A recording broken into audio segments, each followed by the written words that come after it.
Hello everyone and welcome to Cinderful Gaming. I hope you're all staying safe, I hope you're all doing well, and most of all, I hope you're all fighting that war against the Grey. Today's video, we're going to talk Star Collecting Elder Scrolls Call to Arms by Modiphius Games.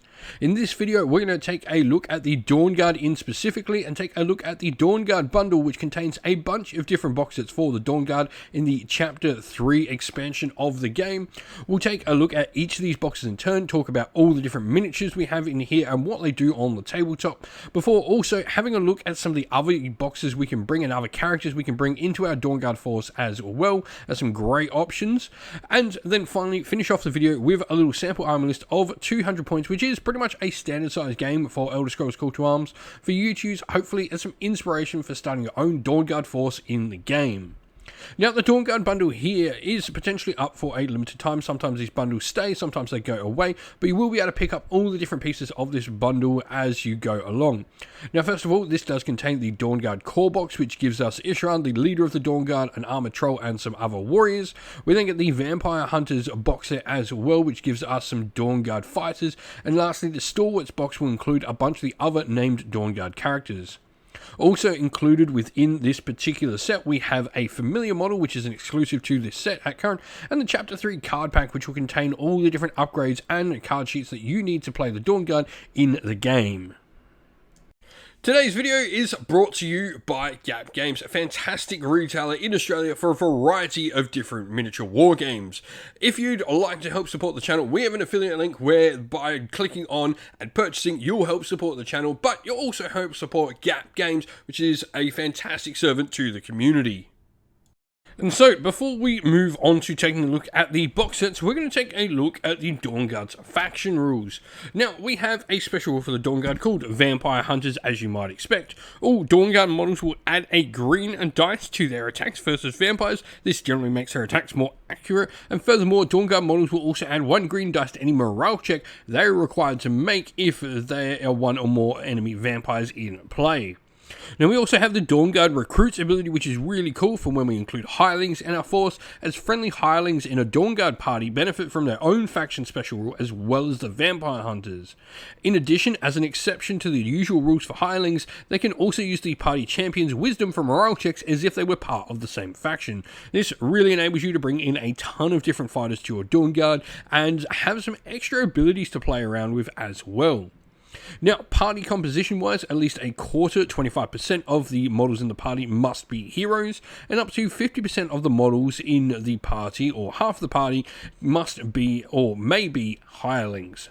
Now, Dawnguard models cannot be included in any party that includes any vampires, so this is worth noting, especially for adventurers if you're bringing Dawnguard into an adventurers party. But this, of course, excludes Serana. You can include Serana alongside your vampires, which means even Serana could come in and join a Dawnguard party as well as a hireling.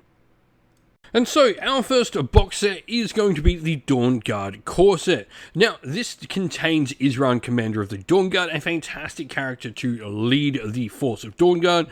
You're going to have strength 5 with the ability for one-handed, two-handed weapons, along with the block skill, so you can take some shields. You've also got agility 3, and you've also got a bow skill there as well, so you can take some nice range on him, sneak and pickpocket there as well. Endurance 5 is really nice, enabling the model to take either light or heavy armor. And then you've also got Intelligence 4 and Wisdom 5, with some magic there being your restoration most importantly, but also some nice destruction as well.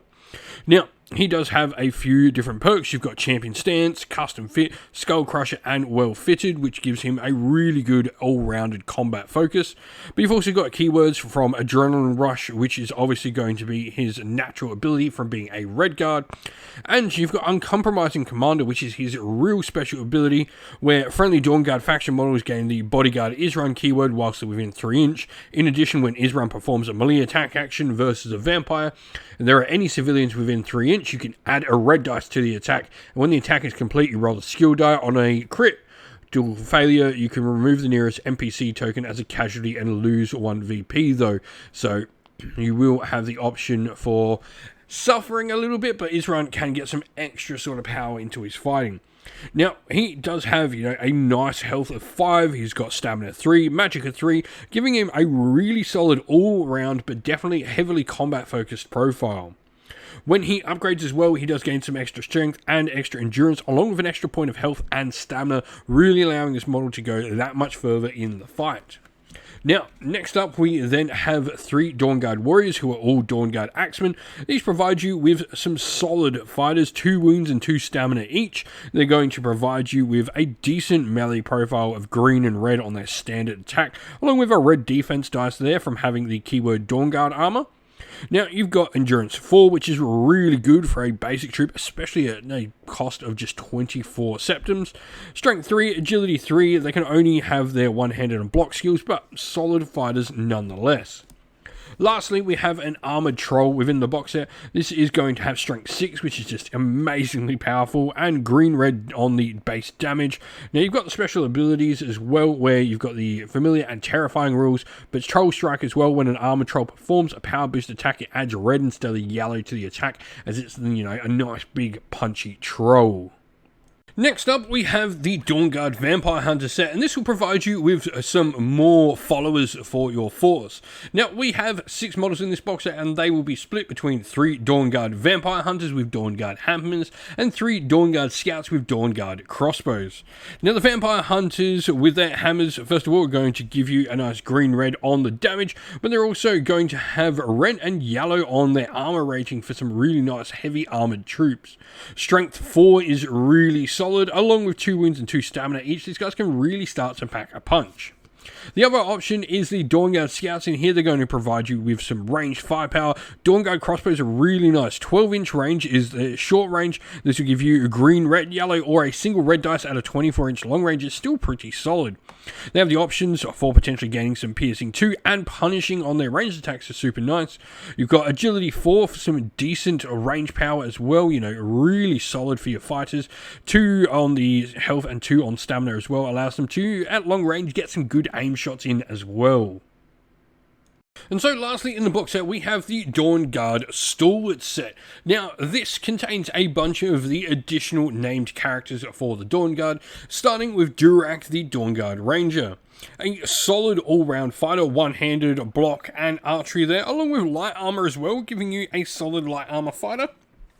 You're going to have 4 health and 3 stamina, and you've also got perks like critical shot, fighting stance, and hack and slash that really helps him be pretty sort of good at a lot of the combat things in a fighter that's really nice and well-rounded. We then have Gunmar, the Master Blacksmith of the Dawnguard, and this is the one where we first of all have Arcane Blacksmith, we've got Merchant and Smithing Dawnguard there as well. Now we have just one-handed, so he's only ever going to have that as his base thing. He's got light armor as well, but the Tamer of Trolls ability, when Gunmar's in the party, you can include 1 extra armored troll in addition to your usual familiar maximum. Furthermore, whenever Gunmar issues a with me command to a friendly armored troll, the troll adds a yellow to its attacks for the rest of the round as well. Belival is next, and this is the fighter on her knees in the front rank. She's a base vampire hunter, 30 points, it's pretty solidly cheap, 3 stamina, 3 health, and 3s across the board for all their characteristics as well. You've got Agile Defender there, and she's going to be a Bosmer, so you've got things like Charm Animal and Resistance to Poison, which is really fun. Then we have Serene Girard. She is the Dwemer expert of the Dawnguard. Only 2 health and 3 stamina, so a little bit frail. But we do have Bullseye and Merchant there as well. Dwemer schematics as well. When Serene and any friendly model within 3 inch, they can add green to range attacks made with crossbows of any type as well. Now, joining them, we then have 2 of the goodest boys in all of the realm of Skyrim. This is Bran and Shalang. These are your 2 war dogs. Now, if you target Bran's melee attacks is a vampire, you can then add follow-up 1 to their keywords, and if you include both in the same party, they count as a single familiar as well. Other than that, they are going to have, you know, some base sort of rules. So you've got the beast rule, which means they have that extra movement in there that you need, and the 2 yellow, 1 green for their melee attack damage, and 2 yellow on the defense is pretty solid all round. And so, lastly, one other place to have a look at for some Dawnguard models, and indeed some other fighters to bring to your force, is the Adventurer's Fortune Hunters box set. Now, first of all, this is going to contain the Dragonborn for the Dawnguard, which is the Dragonborn champion of the Dawnguard, probably the most important model, and then you've got a bunch of other fighters you can bring in. This box set actually only contains one model you can't bring into your Dawnguard force, and that is Deja, the Blackblood Assassin, as she's just a pure model for the Bandits, so we won't talk about her here, but you do get the cool Argonian model in here if you want. Now, other than that, we are first of all going to have Sula Trebatius, the Rogue Spellsword. Now, he is unlined, so he can be a great follower to bring along. He's also someone from the Imperial Legion, so he can really do well at bringing some of the special rules that come with the Imperial Legion to your force. He's got Imperial Luck, which is always nice to bring into a force, so once per game, just entire reroll of a test is great. And he does follow the path of sorcery. This gives you a 4 health, 3 stamina, 4 magical wizard, which is really nice and quite solid in combat there when your stats for a wizard, but you've also got destruction, restoration there, as well as enchanting as well, so a nice amount of different powers. Unpredictable behavior though. At the start of each of Sula's activation, you need to roll a black dice, and on the Oblivion symbol, Sula receives the extra action keyword for the duration of the activation. However, on Cross-Sword, he lashes out uncontrollably, and the closest friendly model within 3 inches line of sight will lose a health point, and armor rating is ignored for this. However, on a helmet, nothing will happen, so he does have, a little bit of a downside to him. Now, we then have Umana, who is the Alpha Explorer, another unaligned character, but is an adventurer by nature. Now, bringing in adventurers is really nice, because this is going to allow you to explore and open chests as a free action, because that's what adventurers get. Elemental protection and hack and slash, along with archery, heavy armor, block, and one-handed there is really nice. Now, reluctant companion is Umama has the bodyguard rule, but only targeting a friendly Sula Trebatius model, even if he is not the party champion. However, if Umana ever receives damage as a result of Sula's insane insight special rule, the rule is lost for the rest of the game, as she is attacked and no longer wants to be his friend. Now, let's look at the Dragonborn Champion of Skyrim here. You're going to have Block Runner, Intimidation, and Treasure Hunter, all of which are really nice. Dragon Shouts are obviously something really powerful you're going to be able to bring into your force, being able to use things like Elemental Fury to give yourself some extra power, or Unrelenting Force to push back enemies, etc.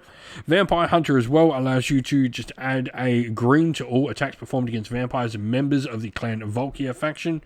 5 health is really nice, along with Strength 5 in there, and you've got, a Dragonborn's worth of different skills from block, one-handed, archery, lockpicking, pickpocket, light and heavy armor. You've also got Conjuration, which is really nice for a Dragonborn to have access to, restoration and destruction, and speechcraft there as well. Next, though, we have Serana. Now, you can, of course, use this model to represent either version of Serana. This could either be the Cure to Vampirism or the Daughter of Cold Harbor. And obviously, for the Dawnguard, Cure to Vampirism is probably the way to go. Kindred Foe, Serana automatically passes any morale check she's required to take if there are any enemy vampires in play. However, members of the Clan Volkia faction will add a green to their attacks against Serana if she's the target. Now, she does have a nice, well-rounded fighting profile, along with some good magic as well. Augmented Frost there as well is really nice to give her some frost magic power. Now, lastly, we then have Borgak, the Steelheart, which is another solid fighter to bring in. An adventurer with the unaligned faction as well is really cool. We're going to have the Ranger rule, and she's an Osma, so bringing an Orc is pretty cool. There's not an awful lot of Orcs in the games at the moment. A good mix, light and heavy armor, archery, one-handed and block, means you can equip her really how you want to. And so, here we have our sample force for you. Now, obviously, playing with the Dawnguard faction, and we have spent 200 septims on the nose. Now, we have 2 heroes in our force, and the first of these is Belival, the Vampire Hunter. Now, I think she's an important part of how we're going to play this force, because the Dawnguard really do have a good ranged force available to them, I think. Belival, first of all, has agility 3, so she's pretty decent with a bow, but 3 health and 3 stamina. The big thing here, though, is using that charm animal. We're hopefully going to be able to stop Skyrim when we're playing the games taking us out too much. This can really help if you've got some of the animals like wolves or skeever and stuff like that on the table. Can hopefully help stop some of them killing all your models. But the big part of her, we're going to have Dawnguard armor. 9 points for light armor is expensive, but it is red armor rating. And then we have a Dawnguard crossbow on her, which is going to give you some serious piercing potential and damage. And then a steel war axe as well. Serene Gerard is where the force really starts to take shape, though, with her ability around her to give the extra green to any crossbow focused ranged attacks. She's got a dwarven crossbow herself, which is going to be green, red, yellow on her base sort of short range attack. She got Dawnguard armor there as well, but then she also has the dwarven bolts, which increase the piercing value of her weapon by 1. So this means it'll have piercing 1 standard and will go to piercing 3 when we roll that helmet on the attacks. She then has a glass dagger to finally finish out her equipment, which is a nice lightweight weapon. They also have some extra piercing potential as well. Now, both of these two characters are then going to have a potion of minor healing, and joining them we have 2 Dawnguard scouts with Dawnguard crossbows, really giving us a solid shooting force here for the Dawnguard, with a lot of the models here having access to sneak. The only one that won't is going to be Belival, but she's going to have that important sort of role to play to try and stop, those beasts and monsters potentially coming and attacking us. But if you've got some games in with your Dawnguard in Elder Scrolls Call to Arms, let us know your thoughts about them down in the comments below. And so that is the end of the video. We hope you all enjoyed it. If you did, please don't forget to leave a like, comment, share, and subscribe to the channel. If you'd like to come chat more with me and other members of our great little community we have here at Sinful Gaming, we have a Discord server, which is linked down in the video's description. Also linked down in the video's description are the best ways to help support the channel, be that via Patreon or YouTube members, or by grabbing yourself some merch, whether that's stickers, t-shirt, mugs, or anything from our Teespring store as well, or by using our affiliate links, which are also linked down in the description as well, that go a long way to helping support the channel. As a special thank you to all our Patreons and YouTube members, we'd like to give you all a shout out. So thank you to Andy C, Grimskull, Colorblind Magic, Iron Grinch, Benjamin Swallows, James Cater, Mark Harvey, Domir, Average Wargamer, JJ Austrian, Cure Dynamic, Andrew Bowen, Alderin Shot First, Kendi Lull, Soren, Green Roots Gaming, Ronya, Lock Lorick, The Johnny 84, Broken Chef, Ariana Edwards, Monty Stabletop Terrain, James Tillman, Disco, John Castle, and Gargamel 196. Thank you all so much for helping support the channel. It means the absolute world to us. Please do not forget to like, comment, share, and subscribe. Once again, everyone, stay safe, stay well, and most of all, keep fighting that war against the Grey. Ciao for now.